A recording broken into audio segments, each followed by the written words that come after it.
Kita akan review bagaimana jalannya perdagangan di sepanjang hari ini. Dan kami ingatkan kembali, Anda masih bisa berpartisipasi di telepon interaktif di 021391 di 5201. Dan juga ada WhatsApp interaktif kami di 0812 di 1398 di 3749 seperti yang tertera di layar televisi Anda.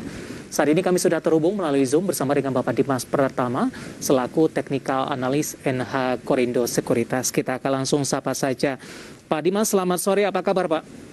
Halo, selamat sore Mas, kabar baik. Terima kasih Pak Dimas sudah meluangkan waktu di IDX Channel. Hari ini indeks harga saham gabungan kembali berhasil mencatatkan level all-time high terbarunya. Nyaris saja tadi menyentuh ke level 7 ribuan, 6.996 Pak. Tinggal beberapa poin lagi, tapi tampaknya posisi ini tidak mampu dipertahankan. Level 69 masih tetap bertahan begitu, tapi penguatannya sudah mulai terbatas. Secara teknikal, bagaimana Anda melihat pola pergerakan indeks harga saham gabungan dari penguatan di sesi pertama hingga penguatan terbatas sampai dengan penutupan sesi kedua hari ini?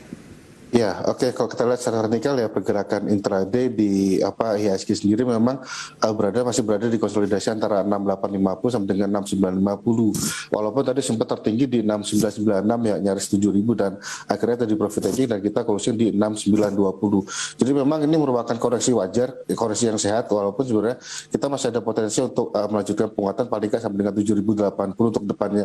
Namun sifatnya koreksi yang terjadi ini bisa dimanfaatkan investor untuk mengakumulasi. Kalau kita tahu ada beberapa saham big cap yang terutama yang masih menarik ya. Kenapa? Kalau kita tahu memang ada terjadi tarikan yang agak nggak bagus ya sendiri dari pergerakannya, dan ini yang membuat akhirnya indeks sempat tertahan di konsolidasi di hari ini. Nah, kalau kita lihat sentimen terjadi, balik lagi kalau kita tahu Ukraina dan Rusia ini juga masih menjadi perhatian investor, di mana US sendiri kan masih, walaupun juga ISG juga akhirnya hari ini pun juga masih cenderung menguat terbatas sih. Dan memang saat ini level-level untuk koreksi manfaatnya untuk akumulasi beli di bawah nanti. Baik, Pak Dimas, tadi Anda singgung secara teknikal, tadi pun juga sempat Anda singgung untuk BBRI terlalu cepat naiknya begitu 4%. Bagaimana Anda melihat posisi dari BBRI yang kalau tidak salah juga menyentuh ke level all-time high-nya juga, Pak Dimas, 4860 hari ini? Iya. BBRI memang untuk target minor tadi di sekitar 4820 dan hari ini tertinggi tadi di sekitar 4860. Memang hari ini terjadi open gap up ya di range antara 4550-an sampai dengan 4600. Jadi memang ini terjadi open gap yang akhirnya mau nggak mau akan jadi profit taking. Nah, sebaiknya investor kalau yang sudah punya sebaiknya take profit dulu, nanti mungkin bisa buyback lagi di area sekitar 4480 sampai dengan 4500-an. Itu merupakan area buyback untuk BBRI. Namun kalau kita lihat secara fundamental dari kinerja yang solid, seiring dengan pemulihan ekonomi dan juga konsolidasi dari bisnis mikro mereka ya, Pegadaian dan PNM juga sudah bergabung, harusnya ke depan ini menjadi amunisi yang bagus ya untuk ekspansi ke depan. Kalau secara valuasi masih bisa di atas 5.100-an untuk BBRI sendiri. Oke, valuasi masih ada di sekitar 5.100-an, 4630 tadi.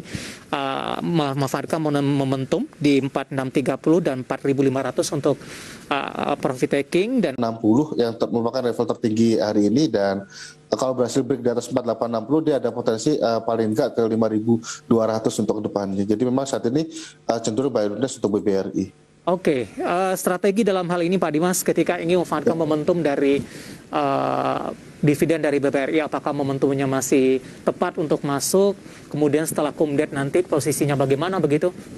Ya, justru cenderung saat ini cenderung buy dulu di sekitar 4.480 dengan 4.500 sampai nanti kita tahu hasilnya berapa jumlah dividen yang akan dibagikan dan juga tanggal kumnya tanggal berapa. Setelah itu nanti mungkin kita bisa mengambil action posisinya, apakah kita mengambil capital gain aja atau mungkin sekaligus dengan dividennya sekalian. Kita perlu lihat untuk corporate pergerakan selanjutnya. Jadi saat ini cenderung kita buy saja untuk BBRI di sekitar 4480 sampai dengan 4.500. Oke, kondisi berbeda terjadi untuk beberapa perbankan big cap lainnya. BBNI, BMRI, kemudian juga BBCA lebih cenderung tertekan ini. Bagaimana Anda melihat posisi dari perbankan big cap lainnya?